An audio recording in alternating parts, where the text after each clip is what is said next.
નમસ્કાર, મહીસાગર અકાદમીમાં આપ સર્વનું હાર્દિક સ્વાગત કરું છું. ન્યાયનું ક્ષેત્ર એટલે કે સુપ્રીમ કોર્ટ, હાઈકોર્ટ, અદાલત, આવા જ્યારે શબ્દો આપણે સાંભળીએ છીએ ત્યારે આજે આપણે હાઈકોર્ટ વિશે ચર્ચા કરીશું. ભારતના બંધારણમાં હાઈકોર્ટનું મહત્વ, હાઈકોર્ટમાં રહેલા જજોનું મહત્વ, તેમની નિમણૂક કેવી રીતે થાય છે, તેમના શપથ કોણ લેવડાવે છે, તેમનો પગાર કેટલો હોય છે, તેમનું પ્રમોશન કેવી રીતે થતું હોય છે, તેમનો ન્યાય કેવો હોય છે, એની ચર્ચા આપણે આજે આજના લેક્ચરમાં ભારતના બંધારણને અનુલક્ષીને આપણે કરવાના છીએ. ખાસ કરીને આ ટોપિક ગુજરાત ગવર્મેન્ટની પરીક્ષામાં સૌથી વધારે પૂછાતો પ્રશ્ન છે. આમાંથી કેટલાક ટ્વિસ્ટેડ પ્રશ્નો પણ પૂછાય છે. જે મિત્રો એવું માનતા હોય સુપ્રીમ કોર્ટ બરાબર હાઈકોર્ટ બરાબર જ છે, માત્ર થોડોક જ ફરક હોય છે, એવું નથી.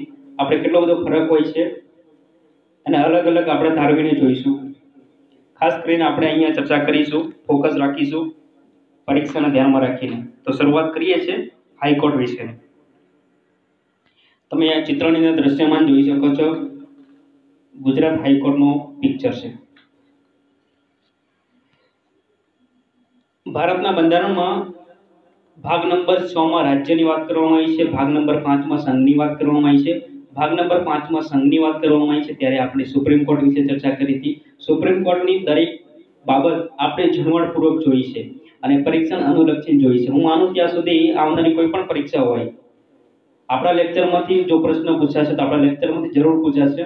એ બાબતનું ઝીણવટપૂર્વક આપણે અભ્યાસ કર્યો છે. એવો જ અભ્યાસ આપણે આજે ભાગ નંબર 6 માં રાજ્યમાં હાઈકોર્ટ વિશે ચર્ચા કરીશું, જેમાં ખાસ કરીને આપણે યાદ રાખવાનું છે ગુજરાતના હાઈકોર્ટ વિશે અનુલક્ષીને આપણે સમજીશું. બરાબર છે? ઓકે. ભારત દેશની અંદર એક બંધારણ પર ચાલતો આપણો સંઘ છે. તેમાં દરેક રાજ્યો આવેલા છે અને દરેક રાજ્યોમાં એક હાઈકોર્ટ હોવી જોઈએ છે. અને હાઈકોર્ટ હોય એના માટે ભારતના બંધારણમાં કેટલા અનુચ્છેદો આપવામાં આવેલા છે, પહેલો જ પ્રશ્ન અહીં બને છે આપણો. તો પહેલો જ પ્રશ્નનો જવાબ એ બની શકે છે અનુચ્છેદ નંબર 214 થી 231 સુધી છે. તો ભારતના બંધારણમાં હાઈકોર્ટ માટે કેટલા અનુચ્છેદો આપવામાં આવેલા છે, જ્યારે આવો સવાલ હોય ત્યારે અનુચ્છેદ નંબર 214 થી 231 સુધી તમે લખી શકો છો. અને તમારે યાદ પણ રાખવાનું છે 214 થી 231 સુધી. અને આપણે આજે 214 થી 231 સુધી દરેક અનુચ્છેદ ડિટેલપૂર્વક અભ્યાસ કરીશું. કોઈ અનુચ્છેદ આપણે બાકી રાખીશું નહીં. પરંતુ ખાસ કરીને ધ્યાન દોરવા માંગુ છું, આપણી ચેનલમાં જે નવા હોય મિત્રો, આપણી ચેનલ સબસ્ક્રાઇબ કરી લે, બાજુમાં બેલ આઇકન પ્રેસ કરી લે અને જે જૂના વિડીયો છે એટલે કે ભાગ નંબર 1 થી બધા વિડીયો ક્રમશઃ જોતા આવે, જેથી કરીને બંધારણમાં કોઈ પણ પ્રશ્ન પર ડાઉટ નહીં રહે, સવાલ નહીં બને. તો થોડોક હાઈકોર્ટનું ઓવરવ્યૂ ફટાફટ લઈ લઈએ, પછી આપણે ક્રમશઃ અનુચ્છેદની ચર્ચા આપણે શરૂ કરી દઈએ. તો ઓવરવ્યૂ એવું છે કે હાઈકોર્ટ આપણા ભારત દેશમાં સૌપ્રથમ ક્યારે શરૂ થઈ હશે, હાઈકોર્ટ જેવું નામનું પદ ભારત દેશની અંદર ક્યારે આવ્યું હશે? તો સૌપ્રથમ 1862 માં આવ્યું હતું. 1862 માં કલકત્તા, મુંબઈ અને મદ્રાસ 3 સિટીની અંદર હાઈકોર્ટની સ્થાપના કરવામાં આવી હતી સૌપ્રથમ. અને આ સવાલ વારંવાર પૂછાઈ ગયો છે. હવે સવાલ એમ પૂછાય કે ત્યાર પછી કઈ હાઈકોર્ટની સ્થાપના કરવામાં આવી હતી? તો 1866 માં અલ્હાબાદ ખાતે. બંધારણની વાત કરવા જઈએ તો બંધારણ મુજબ દરેક રાજ્યમાં એક વડી અદાલત એટલે હાઈકોર્ટ હશે, પરંતુ 1956 માં 7મો બંધારણીય સુધારો કરવામાં આવ્યો. જે આપણે બંધારણીય સુધારાના ચેપ્ટરમાં આપણે જરૂરથી ચર્ચા વધારે કરીશું. અત્યારે ખાલી ઇન્ફોર્મેશન રાખો, સંસદનો અધિકાર છે કે તે એક કે તેથી વધુ રાજ્ય માટે એક હાઈકોર્ટની વ્યવસ્થા કરી શકે છે. એટલે એક રાજ્ય હોય બે. એક સાદું એક્ઝામ્પલ જોઈએ કે આજે ગુજરાત છે અને એક મધ્યપ્રદેશ છે. ગુજરાત અને મધ્યપ્રદેશની બંનેની ભેગી હાઈકોર્ટ બનાવી શકે છે. ક્યારે બનાવી શકે છે? જ્યારે બંને રાજ્યનો વિસ્તાર કદાચ ઓછો હોય, વસ્તી ઓછી હોય, જરૂરિયાત ઓછી હોય, ત્યારે એ વસ્તુ બનાવી શકે છે. બરાબર છે? ઓકે. ત્રીજો ટોપિક છે ઉચ્ચ ન્યાયાલય. રાજ્યનું સૌથી મોટું ન્યાયાલય છે કે સમગ્ર રાજ્ય માટે સૌથી મોટું ન્યાય ક્ષેત્ર કયું રહેલું છે? હાઈકોર્ટ રહેલું છે. રાજ્યના અન્ય ન્યાયાલયો તેના આધીન હોય છે, જેમ કે જિલ્લા સેશન, તાલુકા સેશન, તાલુકા અદાલત, એ બધા હાઈકોર્ટના આધીન હોય છે. જે અનુચ્છેદ નંબર 214 માં રાજ્યોની વડી અદાલતો અંગેનો ઉલ્લેખ કરવામાં આવ્યો છે. અનુચ્છેદ નંબર 215 મુજબ શું કહેવામાં આવ્યું છે કે નજરી અદાલત છે. આપણે નજરી અદાલત વિશે જોઈશું, જેને આપણે કોર્ટ ઓફ રેકોર્ડ તરીકે ઓળખીએ છીએ, જે સુપ્રીમ કોર્ટમાં બહુ સરળ ભાષામાં આપણે સમજ્યા હતા, છતાં પણ આપણે ફરીથી હાઈકોર્ટના અંદર આપણે સમજીશું. હવે આપણે ચર્ચા કરીશું ક્રમશઃ હાઈકોર્ટ વિશે ચર્ચા કરીશું, જેમાં પહેલો જ અનુચ્છેદ છે 214 214 આર્ટિકલ 214 અનુચ્છેદ નંબર 214 ભારતમાં દરેક રાજ્યો માટે હાઈકોર્ટની વ્યવસ્થા. એટલે કહેવાનો મતલબ એવો છે કે ભારતમાં જેટલા પણ રાજ્યો છે એ દરેક રાજ્યોમાં એક હાઈકોર્ટની સ્થાપના કરી શકાય. તો શું આપણા દેશમાં જેટલા રાજ્યો છે એટલા રાજ્યોમાં હાઈકોર્ટ છે? તો હાઈકોર્ટ નથી. બધા રાજ્યોમાં હાઈકોર્ટ નથી. ત્યારે કેમ હાઈકોર્ટ નથી? બંધારણનું ઉલ્લંઘન ના કહેવાય? તો ના. એમાં એક ટ્વિસ્ટેડ એવો છે, એ ટ્વિસ્ટેડ ખાસ કરીને યાદ રાખવાનું. શું ટ્વિસ્ટેડ છે? અનુચ્છેદ નંબર 231 મુજબ, અનુચ્છેદ નંબર 231 મુજબ એવું કહેવામાં આવ્યું છે કે સંસદ કાયદો બનાવી શકે છે એક કે તેથી વધુ રાજ્યો માટે અથવા કેન્દ્ર શાસિત માટે ભેગી અદાલત બનાવી શકે છે, એટલે કે હાઈકોર્ટ બનાવી શકે છે. તો જાહેર છે કે જેટલા રાજ્યો હોય એટલા હાઈકોર્ટ ન બની શકે. કોઈ બે રાજ્યો વચ્ચે એક હાઈકોર્ટ બની શકે, અથવા એક કેન્દ્ર શાસિત પ્રદેશ હોય કાં તો એક રાજ્ય હોય. રાજ્ય અને કેન્દ્ર શાસિત પ્રદેશ વચ્ચે એક હાઈકોર્ટ હોય. તો આવો આપણા દેશની અંદર ઘણી બધી અદાલતો છે, બરાબર છે. તો એના જ કારણે આપણા દેશમાં જેટલા રાજ્યો છે એટલા હાઈકોર્ટો નથી, બરાબર છે. તો આ પ્રશ્ન તમારા મનમાં ન થવો જોઈએ. હવે ચર્ચા કરીશું અનુચ્છેદ નંબર 215. 214 જોઈ લીધો, 215 જોઈએ છે હાઈકોર્ટ અભિલેખા ન્યાયાલય. હવે આ કેવું ન્યાયાલય? સુપ્રીમ કોર્ટની અંદર આપણે આની ઊંડાણપૂર્વક ચર્ચા કરી છે. હાઈકોર્ટ અભિલેખા, જ્યારે પહેલા જમાનામાં કોઈ પણ રેકોર્ડ રાખવો હોય ને તો એક લેખ બનાવવામાં આવતો, શિલાલેખ. એવી રીતે કોઈ પણ રાજ્યમાં હાઈકોર્ટ છે એ જ્યારે કોઈ નિર્ણય જાહેર કરે છે, એ નિર્ણયના આધીન કોઈ બીજા કોઈ સીધો ઉલટો કોઈ ન્યાય ન આપી શકાય, બરાબર છે. તો ક્યારેક એવા ન્યાય આપવાની જરૂર પડતી હોય છે, ત્યારે અમુક એના જે દસ્તાવેજો હોય છે એ દસ્તાવેજ સાચવવા માટે એક અભિલેખ રાખવામાં આવે છે, જેને આપણે ચર્ચા કરીએ. અભિલેખા ન્યાયાલયમાં બધા નિર્ણય કાર્યવાહી દસ્તાવેજના રૂપમાં પ્રકાશિત કરવામાં આવે છે કે જો આવો કેસ હતો ત્યારે આવા નિર્ણયો લેવામાં આવેલા અને આની સામે આવા પગલાં લેવામાં આવ્યા હતા, આની સામે આ કાયદા મુજબ આવી સજા ફરવામાં આવી હતી. તો આવા જેવા દ્રષ્ટાંતો છે એ બધા સાચવવામાં આવે છે અને પ્રકાશિત કરવામાં આવે છે. એ નિર્ણયો સંબંધિત રાજ્યના બધા નિયમોને માનવામાં આવે છે. જે હાઈકોર્ટમાં જે અભિલેખા બનાવવામાં આવેલું છે એ નીચેની તાબાની જેટલી પણ અદાલતો છે બધાને માનવી પડશે, બરાબર છે. તેના નિર્ણયો અન્ય રાજ્યના ઉચ્ચ ન્યાયાલય પણ દ્રષ્ટાંત તરીકે રજૂ કરવામાં આવે છે. હા, જરૂરી છે કે ગુજરાત રાજ્ય છે, માની લો ગુજરાત રાજ્યમાં હાઈકોર્ટ અભિલેખા ન્યાયાલય છે. ઓકે, અભિલેખા ન્યાયાલયમાં જે પણ નિયમ સચવાયેલો છે, જે પણ દ્રષ્ટાંત છે, એને ધ્યાનમાં રાખીને કોઈ પણ જિલ્લાની ન્યાયાલય એ ચુકાદો આપી શકે છે. પરંતુ મધ્યપ્રદેશ હોય, મહારાષ્ટ્ર હોય, શું ગુજરાત ન્યાયાલયમાં અભિલેખા ન્યાયાલયમાં જે પડેલો છે દ્રષ્ટાંત, તો એ મુજબ ત્યાં આપી શકશે? હા, આપી શકશે, પરંતુ એ માનવા બંધાયેલા નથી, ન પણ આપી શકે, બરાબર છે. તો આગળ જોઈએ. હવે જ્યારે કોઈ ન્યાયાલયને, એટલે કે અહીંયા હાઈકોર્ટ અભિલેખ ન્યાયાલયનો દરજ્જો આપવામાં આવે છે, ત્યારે તે ન્યાયાલય કોઈ પણ વ્યક્તિને ન્યાયાલયના અપમાન બદલ દંડ આપી શકે છે, બરાબર છે. આપણે એનું અપમાન કરી શકતા નથી. તો ખાસ કરીને યાદ રાખવાનું છે કે હાઈકોર્ટ અભિલેખા ન્યાયાલય તરીકે ભારતના બંધારણમાં કયા અનુચ્છેદમાં આપવામાં આવેલું છે? તો અનુચ્છેદ નંબર 215. હવે ચર્ચા કરીએ આગળ. નેક્સ્ટ અનુચ્છેદ 216. અનુચ્છેદ નંબર 216 બહુ અગત્યનો છે. હાઈકોર્ટમાં એક મુખ્ય ન્યાયાધીશ રહેશે અને અન્ય ન્યાયાધીશ. હાઈકોર્ટની સ્થાપના કરી દીધી, હાઈકોર્ટમાં એક મુખ્ય ન્યાયાલય બનાવી દીધું. હવે હાઈકોર્ટની અંદર એક ન્યાયાધીશ બેઠો હોય, એટલે કે જજ બેઠો હોય છે, જ્યુડિશિયલ જજ હોય છે, અને બીજા અન્ય જજ હોય છે. તેમના પદની વ્યવસ્થા છે અનુચ્છેદ નંબર 216માં કરવામાં આવી છે. તો શું હાઈકોર્ટમાં જે જજ બેસે છે એની નિમણૂક કોણ કરશે? તેમની નિમણૂક રાષ્ટ્રપતિ કરશે. એમની સંખ્યા રાષ્ટ્રપતિ કરશે, બરાબર છે. કઈ રીતે કરે છે એ આપણે જોઈએ છીએ આગળ. અનુચ્છેદ નંબર 217 ચર્ચા આપણે કરીશું. હવે બહુ અગત્યનો અનુચ્છેદ છે કે ન્યાયાધીશની નિમણૂક, હોદ્દાની શરતો અને કાર્યકાળ.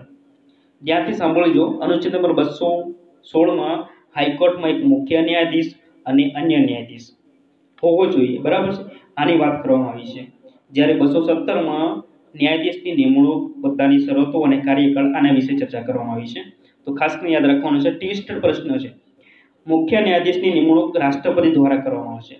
તો ડાયરેક્ટ રાષ્ટ્રપતિ કરી દેશે? ના, રાષ્ટ્રપતિ ડાયરેક્ટ કરી શકતા નથી. તે સુપ્રીમ કોર્ટના મુખ્ય ન્યાયાધીશ અને રાજ્યપાલની સલાહ લઈને કોઈ પણ રાજ્યના હાઈકોર્ટના જજની નિમણૂક કરી શકે છે. ઉચ્ચ ન્યાયાલયના ન્યાયાધીશના રૂપમાં નિયુક્તિ માટે કોઈ નિશ્ચિત આયુ અથવા ઓછામાં ઓછી ઉંમર નક્કી કરવામાં આવી નથી. કાર્યકાળ પૂર્ણ થઈ પહેલા કોઈ પણ ન્યાયાધીશ ભારતના રાષ્ટ્રપતિને સંબોધીને પોતાનું રાજીનામું આપી શકે છે. બરાબર સાંભળજો શાંતિથી. કોઈ પણ ન્યાયાધીશની નિમણૂક શરત કાર્યકાળ. તો નિમણૂક કરવાની વાત છે રાષ્ટ્રપતિ દ્વારા કરવામાં આવશે. રાષ્ટ્રપતિ એમનેમ કરશે? ના, એમનેમ નહીં કરશે. તો શું કરશે? તો સુપ્રીમ કોર્ટના ન્યાયાધીશ અને રાજ્યના રાજ્યપાલની સલાહ લેશે. ત્યાર પછી નક્કી કરશે કે આમને આપણે ન્યાયાધીશ બનાવવાના છે. ન્યાયાધીશ બની ગયા પછી તેને રાજીનામું આપવું હોય તો રાષ્ટ્રપતિને સંબોધીને રાજીનામું આપી શકે છે. બરાબર છે. એની કેટલી ઉંમર હોવી જોઈએ, આયુ કેટલી હોવી જોઈએ, એની કોઈ નિશ્ચિતતા કરવામાં આવી નથી.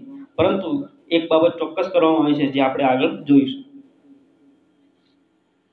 ન્યાયાધીશની 62 વર્ષની ઉંમર સુધી પોતાના પદ ઉપર રહી શકે છે. ખાસ કરીને યાદ રાખજો, સુપ્રીમ કોર્ટમાં 65 વર્ષ સુધી રહી શકે છે.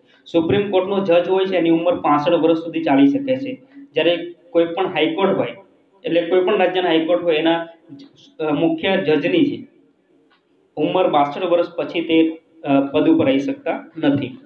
ઉચ્ચ ન્યાયાલયના કોઈ પણ ન્યાયાધીશની ઉંમર બાબતે કોઈ વિવાદ થાય, જો ઉંમર અંગે વિવાદ થાય તો રાષ્ટ્રપતિ દ્વારા ભારતના મુખ્ય ન્યાયમૂર્તિ એટલે કે સુપ્રીમ કોર્ટના જજ સાથે ચર્ચા કરી નિર્ણય લેવામાં આવે છે અને તે નિર્ણય અંતિમ હોય છે.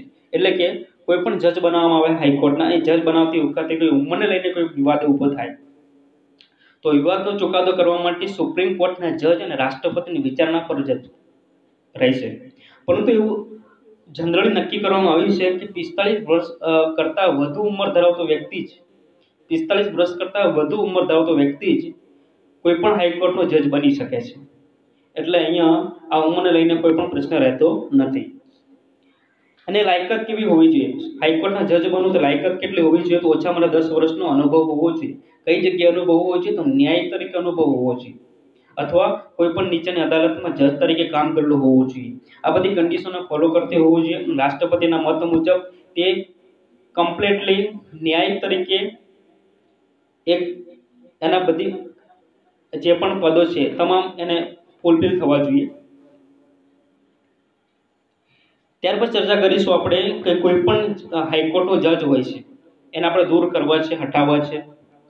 બરાબર છે. કોઈ પણ એવી આપત્તિ આવી પડે છે અને આપણને ઈચ્છા થઈ જાય કે આપણે જજને હટાવવા છે તો રિમૂવલ જજ 217 અનુચ્છેદ નંબર 217 મુજબ હાઈકોર્ટના જજને આપણે દૂર કરી શકીએ છીએ. તો શું પ્રોસેસ છે દૂર કરવા માટે એની જોઈએ આપણે. હાઈકોર્ટના ન્યાયાધીશને દૂર કરવાની પ્રક્રિયા સુપ્રીમ કોર્ટના ન્યાયાધીશ જેવી છે.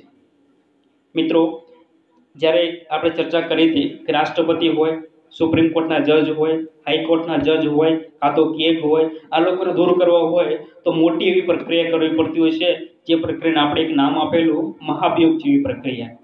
તો મહાભિયોગ જેવી પ્રક્રિયા કરવાથી જ આ લોકોને દૂર કરી શકાય છે. જેમાં આપણે હમણાં હાલ ચર્ચા કરી રહ્યા છે હાઈકોર્ટના જજની. હાઈકોર્ટના જજને દૂર કરવા માટે બે વસ્તુ આપણે ફૂલફિલ થવી જોઈએ. એક સિદ્ધ કદાચાર અને બીજું અસમર્થતા. જો પણ જજ બેઠો છે એની અસમર્થતા નક્કી થાય, એનામાં સમર્થ ના હોય તો જ આપણે એના ઉપર આંગળી ચીંધી શકીએ છીએ, બાકી આપણે કંઈ કરી શકતા નથી. બરાબર છે. તો ખાસ કરીને યાદ રાખજો કેટલા મુદ્દા છે કે સુપ્રીમ કોર્ટના જજ, પ્રેસિડેન્ટ, હાઈકોર્ટના જજ, આવા લોકોને આપણે ત્યારે જ આંગળી ચીંધી શકીએ છીએ જેમાં અમને સિદ્ધ કદાચારમાં ભૂલ પડી હોય અને અસમર્થતામાં ભૂલ પડી હોય ત્યારે જ. બરાબર છે. તેના માટે એક અધિનિયમ બનાવવામાં આવેલો છે, ન્યાયાધીશ તપાસ અધિનિયમ 1968 મુજબ. તો ખાસ કરીને આપણે આ બાબતને ધ્યાનમાં રાખીશું. હવે ચર્ચા કરીશું અનુચ્છેદ નંબર 219. આપણે ક્રમશઃ અનુચ્છેદની ચર્ચા કરી રહ્યા છીએ ત્યારે તમારે નોટેટ કરતું રહેવાનું છે. અનુચ્છેદ નંબર 219 શું કહેવા માંગે છે? ઉચ્ચ ન્યાયાલયના હાઈકોર્ટના પ્રત્યેક ન્યાયાધીશને પદ ગ્રહણ કરતા પહેલા રાજ્યના રાજ્યપાલ અથવા તેમના દ્વારા નિમાયેલી અન્ય વ્યક્તિ દ્વારા હોદ્દાની શપથ લેવડાવવામાં આવે છે. એટલે અનુચ્છેદ નંબર 219 બરાબર હાઈકોર્ટના જજના શપથ.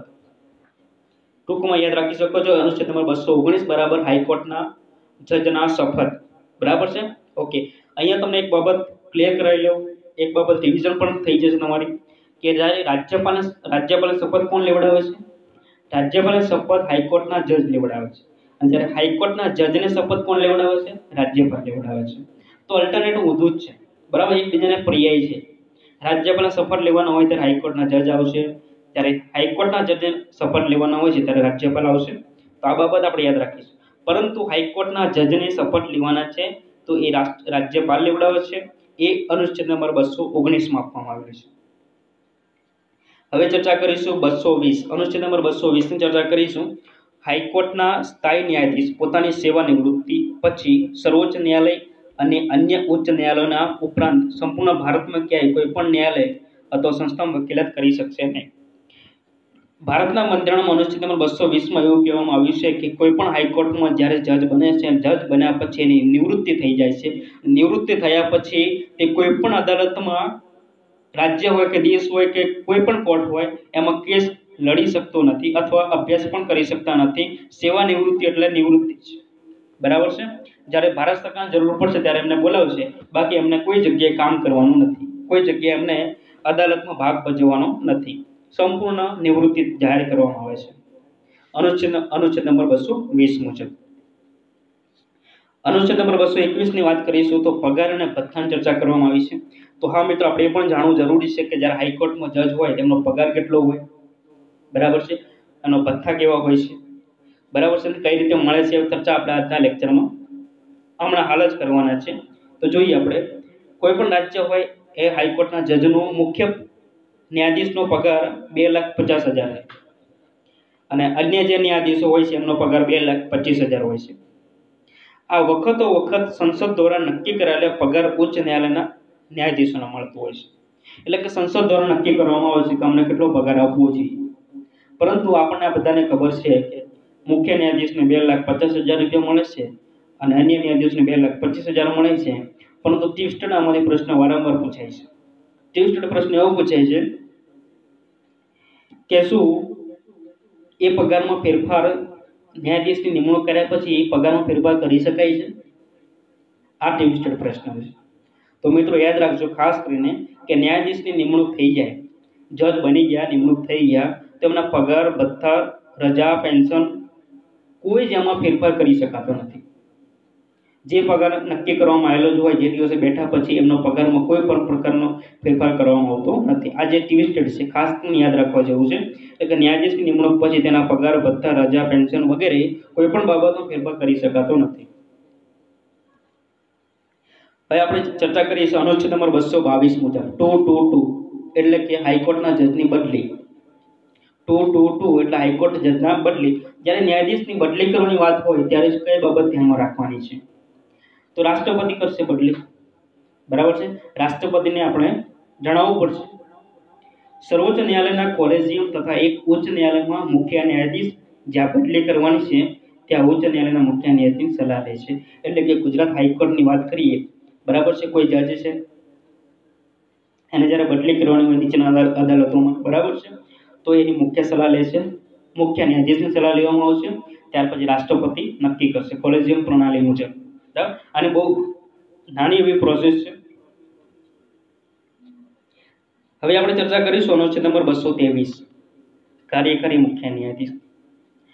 ક્યારેક પણ આવું સંજોગ વસાત બની શકે છે કે જ્યારે મુખ્ય ન્યાયાધીશ અવેલેબલ નહીં હોય તો કાર્યકારી મુખ્ય ન્યાયાધીશની નિમણૂક કરવામાં આવે છે. તો આવું ભારતના બંધારણમાં અનુચ્છેદ નંબર 223 માં કહેવામાં આવ્યું છે તમે કાર્યકારી ન્યાયાધીશની નિમણૂક કરી શકો છો, જે માત્ર ને માત્ર કાર્યકારી ન્યાયાધીશ તરીકે ઓળખાશે. અનુચ્છેદ નંબર 224 જેમાં કાર્યકારી વધારા ન્યાયાધીશની નિમણૂક કરવામાં આવી છે. એટલે કે બીજા અન્ય ન્યાયાધીશો હોય જો એમની ગેરહાજરીમાં હોય તો કાર્યકારી ન્યાયાધીશ તરીકે આપણે નિમણૂક કરી શકીએ છીએ. એટલે બરાબર ધ્યાનમાં રાખવાના છે. બે અનુચ્છેદ મેં અહીંયા જોડે લખ્યા છે, તમે દ્રશ્યમાં જોઈ શકો છો. અનુચ્છેદ નંબર 223 અને અનુચ્છેદ નંબર 224. 223 માં મુખ્ય ન્યાયાધીશને કાર્યકારી બાબત કરવામાં આવી છે, જ્યારે 224 માં કાર્યકારી વધારા ન્યાયાધીશની તરીકે વાત કરવામાં આવી છે. હવે આપણે ચર્ચા કરીશું 224 થી થોડીક વધારે ડિટેલમાં ચર્ચા કરીએ, બરાબર છે, કારણ કે એ વધારે મને ઇમ્પોર્ટન્ટ લાગ્યું એટલા માટે. હાઈકોર્ટના મુખ્ય ન્યાયાધીશ સિવાયના કોઈ ન્યાયાધીશ જ્યારે ગેરહાજર હોય, અન્ય કોઈ કારણોસર પોતાની ફરજ બજાવવા સમક્ષ ન હોય અથવા કામ ચલાવ ધોરણે તેમને અદાલતના મુખ્ય ન્યાયાધીશ તરીકે નિયુક્તિ કરાયા હોય ત્યારે રાષ્ટ્રપતિ યોગ્ય લાયકાત ધરાવતા વ્યક્તિને કાર્યકારી ન્યાયાધીશ તરીકે નિયુક્ત કરી શકે છે. આવા કાર્યકારી ન્યાયાધીશ જ્યાં સુધી કાયમી ન્યાયાધીશ પોતાનો હોદ્દો ફરી ન સંભાળે ત્યાં સુધી કાર્યરત છે. ખાસ કરીને બાબત યાદ રાખવાનું છે, જે કાર્યકારી ન્યાયાધીશની નિમણૂક છે એ રાષ્ટ્રપતિ કરશે. ક્યારે? જ્યારે પણ ન્યાયાધીશની ફરજ બજાવતો વ્યક્તિ અસમર્થ હોય, બરાબર છે, કામના અંદર વ્યસ્ત હોય, કોઈ પણ એના અંગત સંજોગો હોય, ત્યારે આ કાર્યકારી ન્યાયાધીશની નિમણૂક કરવામાં આવતી હોય છે. પેટા કલમની ચર્ચા કરીએ. 224ની પેટા કલમ એ મુજબ વડી અદાલતના મુખ્ય ન્યાયાધીશ કોઈ સમય કોઈ વડી અદાલતના નિવૃત્ત ન્યાયાધીશને કામ ચલાવ સમય માટે અદાલતના ન્યાયાધીશ તરીકે કાર્ય કરવા માટે અનુરોધ કરી શકે છે, પરંતુ આ માટે તેમણે રાષ્ટ્રપતિની પૂર્વ મંજૂરી લેવી પડતી હોય છે. એટલે કે બની શકે છે કાર્યકારી ન્યાયાધીશમાં જે નિવૃત્ત થઈ ગયા, સેવા નિવૃત્તિ, બરાબર છે, એમને પણ ચાન્સ આપી શકે છે, તમે કાર્યકારી ન્યાયાધીશ તરીકે આવી શકો છો, પરંતુ એના માટે રાષ્ટ્રપતિની પૂર્વ મંજૂરી જરૂરી છે. 225માં ઉચ્ચ ન્યાયાલયની હુકુમતોની વાતો કરવામાં આવી છે, એમના વિસ્તારોની વાતો કરવામાં આવી છે. અનુચ્છેદ નંબર 226 બહુ અગત્યનો છે. આ આર્ટિકલ બહુ જ અગત્યનો છે, આમાં કન્ફ્યુઝન વધારે થતું હોય છે. સુપ્રીમ કોર્ટની વાત કરવામાં આવે તો અનુચ્છેદ 32 અનુલક્ષીને છે. જ્યારે હાઈકોર્ટને લઈને વાત કરવામાં આવે તો અનુચ્છેદ નંબર 226 છે. હાઈકોર્ટની રીટ બહાર પાડવાની સત્તા. હાઈકોર્ટની રીટની શક્તિ સુપ્રીમ કોર્ટની શક્તિ કરતાં વધારે હોય છે. આવું કેમ? સુપ્રીમ કોર્ટ તો મોટી છે, તો હાઈકોર્ટની રીટ કરતાં સુપ્રીમ કોર્ટની શક્તિ કેમ ઓછી છે? હાઈકોર્ટની કેમ વધારે છે, સુપ્રીમ કોર્ટની કેમ ઓછી છે? આ સવાલ આપણા મનમાં થવો જોઈએ. ચર્ચા કરીએ. હાઈકોર્ટની રીટ અને સુપ્રીમ કોર્ટની રીત. જ્યારે સુપ્રીમ કોર્ટની રીતની જ્યારે આપણે વાત કરી હતી ત્યારે મૂળભૂત અધિકારો ધ્યાનમાં લીધેલા, બરાબર છે. માત્ર ને માત્ર મૂળભૂત અધિકારો લઈને રીટ સુપ્રીમ કોર્ટની અંદર દાખલ કરી શકાય છે. જ્યારે હાઈકોર્ટમાં ગમે તે બાબતમાં તમે રીટ દાખલ કરી શકો છો, બરાબર છે, કોઈ પણ બાબત હોય એને લઈને તમે એને રીટ દાખલ કરી શકો છો. એટલા માટે હાઈકોર્ટની રીટની શક્તિ છે સુપ્રીમ કોર્ટના રીટની શક્તિ કરતાં વધારે છે. તો હાઈકોર્ટની રીટ બહાર પાડવાની સત્તા અનુચ્છેદ નંબર 226માં છે. ખાસ કરીને યાદ રાખજો, આ પ્રશ્ન ભૂતકાળમાં પૂછાઈ ગયેલો છે. અનુચ્છેદ નંબર 227ની ચર્ચા કરીએ. રાજ્યના તમામ ન્યાયાલયો પર દેખરેખ રાખવાની હાઈકોર્ટની સત્તા છે. એટલે ગુજરાત હાઈકોર્ટ છે, જેમાં 33 રાજ્યો આવેલા છે, તેમાં તાલુકાઓ આવેલા છે. તાલુકાઓ જિલ્લામાં જેટલી પણ અદાલતો છે એ તમામ અદાલતો પર હાઈકોર્ટનું દેખરેખ ધ્યાન જબરદસ્ત રીતે હશે. કારણ કે ભારતના બંધારણમાં અનુચ્છેદ નંબર 227માં લખવામાં આવેલું છે, એના વિરુદ્ધ એ જઈ શકે નહીં. પરંતુ અપવાદ છે. અપવાદ એ છે કે જ્યારે સૈન્યના કેસો ઉચ્ચ ન્યાયાલયમાં લેવામાં આવતા નથી, બરાબર છે. સૈન્યના જે કેસો છે, બરાબર છે, એમને ધ્યાનમાં લેવામાં આવતા નથી. અનુચ્છેદ નંબર 228ની ચર્ચા કરીશું. બહુ અગત્યનો અનુચ્છેદ છે. અનુચ્છેદ નંબર 228 ઉચ્ચ ન્યાયાલયને કેસને તબદીલ કરવાની સત્તા. હવે બહુ અગત્યનો પ્રશ્ન છે, તબદીલ કરવાની સત્તા એટલે કે ફેરબદલ કરવાની સત્તા. એટલે કેવી રીતે? દાખલા તરીકે કોઈ જિલ્લો છે, અમદાવાદ જિલ્લો, અને અમદાવાદ જિલ્લામાંથી ગાંધીનગર જિલ્લામાં કેસ ટ્રાન્સફર કરવો છે, અથવા ગાંધીનગર જિલ્લામાંથી રાજકોટ જિલ્લામાં ટ્રાન્સફર કરવો છે, અથવા બરોડામાંથી પંચમહાલમાં કેસ ટ્રાન્સફર કરવો છે, બરાબર છે. એક જિલ્લામાંથી બીજા જિલ્લામાં જ્યારે કેસ ટ્રાન્સફર કરવાની બાબત છે, એ બાબત અનુચ્છેદ નંબર 228માં કહેવામાં આવે છે. તમે કેસ બદલી શકો છો, ટ્રાન્સફર કરી શકો છો. ઉચ્ચ ન્યાયાલયને કેસને તબદીલ કરવાની સત્તા આપવામાં આવેલી છે. હવે આપણે ચર્ચા કરીશું અનુચ્છેદ નંબર 229, 230 અને 231. ટોટલ અનુચ્છેદ અહીંયા પૂરા થઈ ગયા છે. 3 અનુચ્છેદ બહુ અગત્યના છે, છેલ્લા લાસ્ટ જોઈએ. અનુચ્છેદ નંબર 229 ઉચ્ચ ન્યાયાલયના અધિકારી અને કર્મચારી અને તેના ખર્ચ. 229માં જાણવામાં આવેલું છે કે કોઈ પણ હાઈકોર્ટ હોય, એમના અધિકારી, એમના કર્મચારી, એમનો ખર્ચ, એમના વિશેની ચર્ચા કરવામાં આવેલી છે.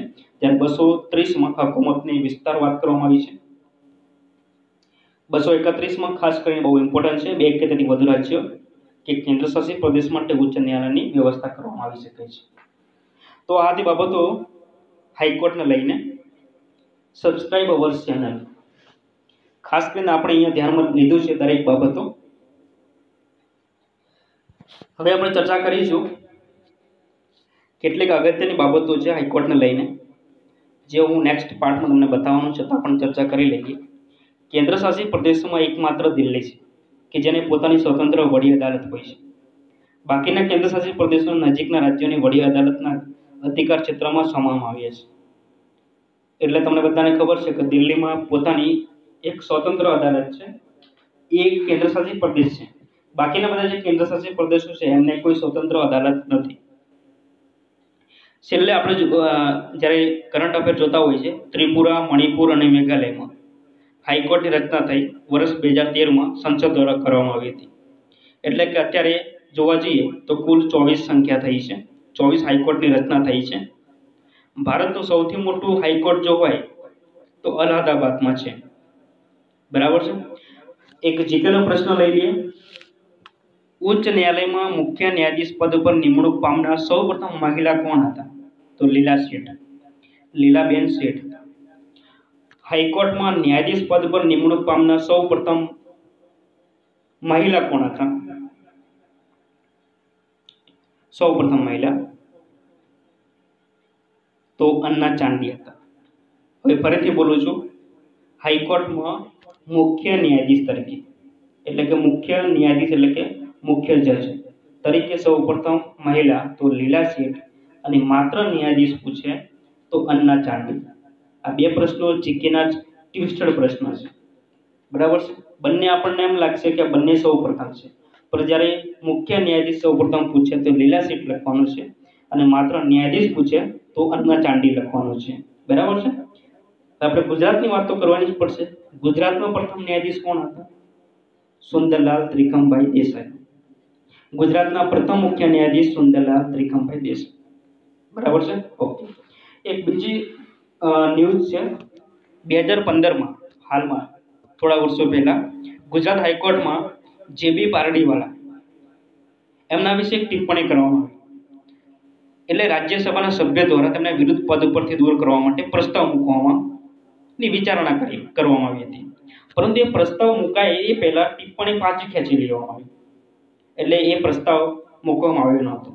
આવું જેને આપણે ગુજરાતમાં 2015માં બન્યું હતું. કયા હાઈકોર્ટના ન્યાયાધીશ પર બન્યું હતું? ગુજરાતના હાઈકોર્ટના ન્યાયાધીશ પર જેબી પારડીવાલા. બરાબર છે. ઓકે.